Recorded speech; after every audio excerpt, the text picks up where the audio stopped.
Hey soldiers, we are seeing a very disturbing trend accelerate in America. More Americans are becoming home renters as opposed to home owners. And this is bad news from the standpoint of building wealth. The home has been something that Americans could tap into to build wealth, to send children to college, to start businesses, to pass on generational wealth. And we are seeing an erosion of that, and it's going to be very deleterious to the efforts that Americans have to actually get themselves out of poverty and move up the socioeconomic chain and have their family be able to do the same thing. Now, in America, we can own property, and we don't just own the building, we can own the land as well. This is not the case in every part of the world. I know that you can't own the land in China, so if they feel as though they need to come through and build a big project like the Yangtze, the Three Gorges Dam quite some time ago, then they will go through and they will raise all of the properties that stand in the way of that progress. It works a little different here. Although we do have eminent domain, we can still own, and we can be justly compensated. I use the word justly loosely because there have been cases where governments have, taken advantage of eminent domain. But our situation is, by and large, more advantageous in terms of owning real property than many other places in the world. So it is important that we stay attached to that particular brand of asset acquisition. Now, when the World Economic Forum says you will own nothing and be happy, the be happy part is less like Put me down, I said, clap along if you feel like a room without a roof, and more like, why so serious? Especially when you consider the fact that the American dream for many is turning into an American nightmare of perpetual rental housing. Okay, and we're going to show you how over time that just will murder your ability to stay on the road and capture economic independence. Now, first, let's take a look at an article from Forbes magazine. And this is back in 2016. I'm going to put it up on screen here. I'm going to link to it because it's quite unbelievable, to be honest with you. In this article, Welcome to 2030, I own nothing, have no privacy, and life has never been better. And as you can see here, it's authored by a World Economic Forum contributor, Ida Aiken. I hope that I'm pronouncing your name right, Ida. I know you're watching the channel, Ida, so if I didn't, you can just drop us a note and let us know. But the author goes on to say, welcome to the year 2030. Welcome to my city, or should I say our city. I don't own anything. I don't own a car. I don't own a house. I don't own any appliances or any clothes. Now, I know what you're thinking. What the heck kind of situation is this? It might seem odd to you, but it makes perfect sense for us in this city. Everything you considered a product has now become a service. Now, what they mean by that is you don't buy, a service. Think about all the services you have. You probably got Netflix, Amazon Prime, okay? There are a myriad of your telephone service, okay, that you get from T-Mobile, Sprint, whoever. Those are services that you will never own, okay? You are in a perpetual state of just contracting to re-up it at the beginning of the month. Now, that works great for whomever owns that company. And you can be one of those owners if you invest, if you find that is something palatable, something that makes economic sense after you've done your due diligence. So you can benefit from that arrangement. But if you're on the other end of the spectrum and you're paying into it, then there's never going to come a point where you're not going to have to pay this if you want the service. So if you want to remain in a house or an apartment, then If you're in a rental agreement, you're going to have to continually pay. Now, someone out there is going to say, well, you're going to have to continue to pay property taxes. Yeah, in many cases you will. In some jurisdictions throughout the United States, depending on how old you are, you may not have to pay property taxes on property that you own, okay, on a primary residence. Then, someone, the peanut gallery is going to say, well, you got to pay taxes on. Yeah, what don't you have to pay taxes on? So don't give me real estate is not worth owning if you got to pay taxes on it. Because if you want to make that argument, then I guess you're not buying anything, because everything has a tax attached to it. Now, I want to hip you to the ultimate vision of the World Economic Forum before we get into what is occurring in 41% of the top zip codes in America. This is the ultimate goal. You got to keep this in mind. This is from that same article. In our city, we don't pay rent because someone else is using our free space whenever we do not need it. My living room is used for business meetings when I am not there. Now, who the hell would this appeal to? Sure, I could make money by having complete strangers come into my house and hold meetings or parties. I could do that, but I prefer not to.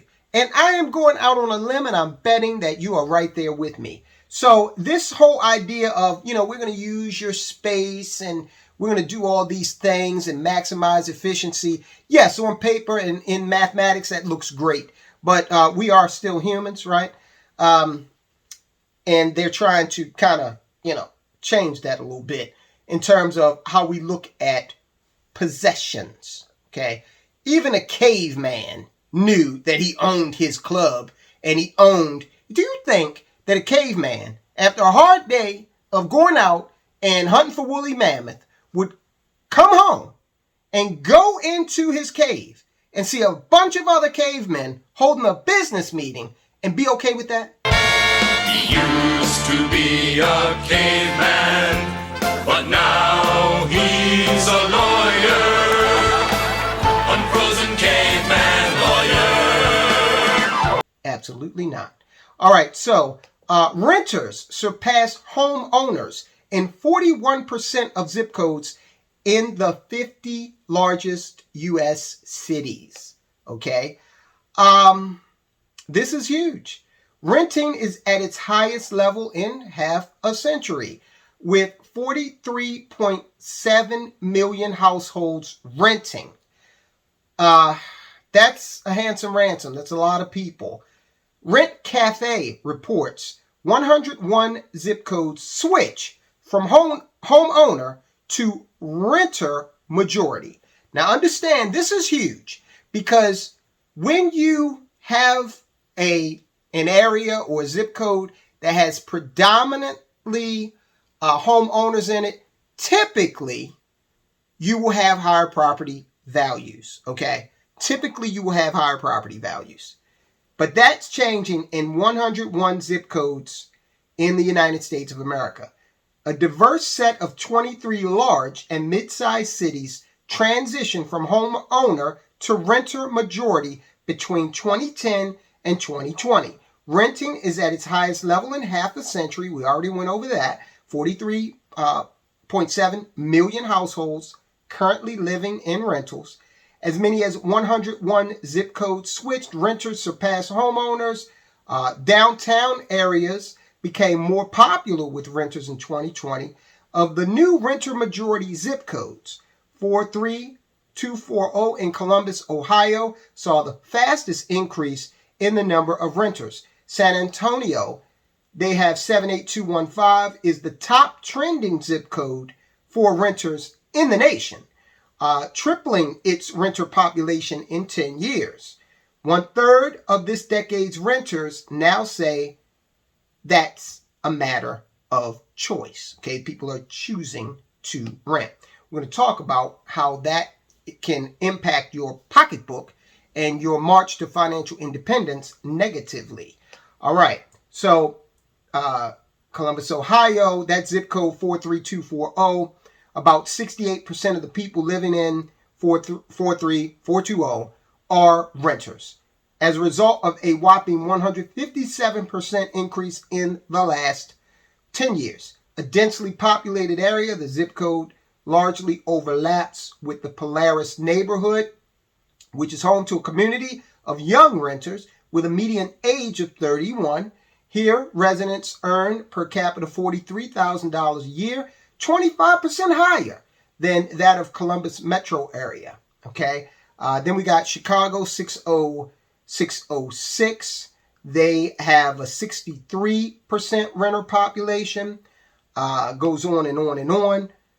All right, let's take a look at this. Let's take a look first at home ownership rates in the U.S. Now, we look at this chart from the Federal Reserve, and we see that home ownership right now in 2022 is somewhere in the same neighborhood as it was back in the mid to late 90s. Okay, so we're also experiencing right now recessionary pressure. Yeah, Jerome Powell, and I know you're watching this. We're in a recession that will push that number of homeowners, new homeowners, down even further. So we're dealing with that. Now, all right, if we take a look at this chart, historical median monthly rents, we see that since 1940, rents have basically just marched on up. The latter, they really haven't taken a breath at all. So renting has steadily gotten more expensive. We haven't seen any breaks in the pattern by and large. Now, if we come over and we look at, let's take a look at home prices, all right?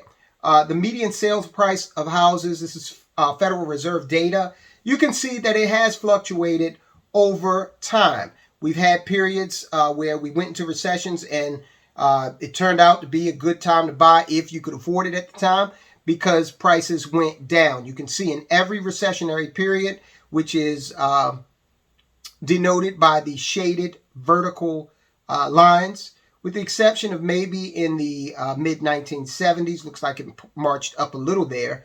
But every other period, we had some dips in the home price. So this has been outstanding opportunity for people to get in on housing that has come down off the highs. Even the periods following those times, it took a little while to recover in most of these cases. Now, if we also take a look at the 30-year interest rate, okay, so we looked at the prices. We see a lot of fluctuation in this as well. So the two major components of home affordability, when you're thinking about buying, interest rates and actual prices, we see that there's a lot of fluctuation in that. If we take a look at that average historical, the historical median monthly rent, there's almost no fluctuation in that. We can rely on it to go up. So if you can rely on something like this to steadily go up, don't you think that it may be a good idea to put yourself in a position where you actually own rental property? Because it looks like this looks better than the S&P. Now, caveat, big time caveat. This depends on where your rental property is. You cannot very well think that you're going to get the same type of results in Poughkeepsie as you will get in LA. Okay, again, we've been over this ad nauseum. Real estate is a hyper-local market. It can change from block to block. So again, this is the median historical chart. And so that gives us a flavor. But if you want to look at your area, you got to drill down even further. So you need to talk to a real estate expert to do that.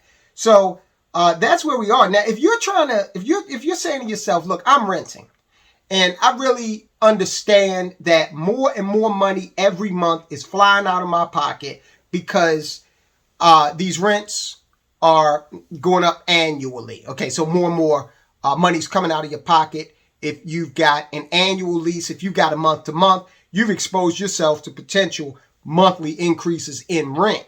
Okay, potentially. So that is, you can rent. I rented. Okay, I rented for quite some time before I bought a home. And the reason why I did that is because buying a home, to me, was much more complicated than it actually was. In my mind, I thought that buying a home was something that 50-year-old people do.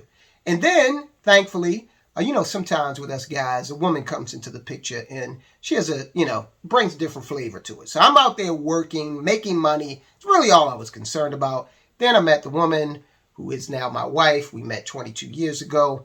And she said, hey, why don't you own a home? And I said, really, I never thought about it. I didn't really think I could get one. And she threw some information out, and in short order, I was a homeowner. Okay, it was a lot easier than I thought. So right now, you do have high interest rates, okay? But you do not have interest rates that are anywhere near what they were in the 1980s when homes were still selling. And if we go back to our Fred chart, we can see that right here in the neighborhood of the mid-90s, when Paul Volcker was out there raising the rates at the Fed to combat inflation, looks like we peaked here. Let's see here. We peaked at an 18.37. I think it went higher than that, actually. But it went up pretty precipitously. I think we almost got up to a 20% mortgage rate. And people were still buying houses. But these people that bought at the peak of the interest rates, okay, and this was in around about 1983. So if we take a look at our house price chart in 83, then look, we see that there was a small dip, okay? There was a small dip. So that kind of evened things out. And coming back over to the chart that shows us the interest rates, look what happened to interest rates after they peaked. They started to fall precipitously, giving mortgage holders several opportunities to refinance at lower rates. Most of the time, what that resulted in is that homeowner seeing a lower payment. Now, you do not have that type of flexibility when it comes to renting. You can go to your landlord today if you rent and say, hey, look, man, we're in the midst of a recession. Why don't you give me a break? And since the home prices are fluctuating, I'll take 10% off my rent. And he or she is going to laugh at you and tell you to get out of their office. I guarantee it. So this is what we need to be aware of. More and more people are renting because of these pressures out here, but you need to be able to put yourself in a position where you can take advantage of that financially. One more quick thing.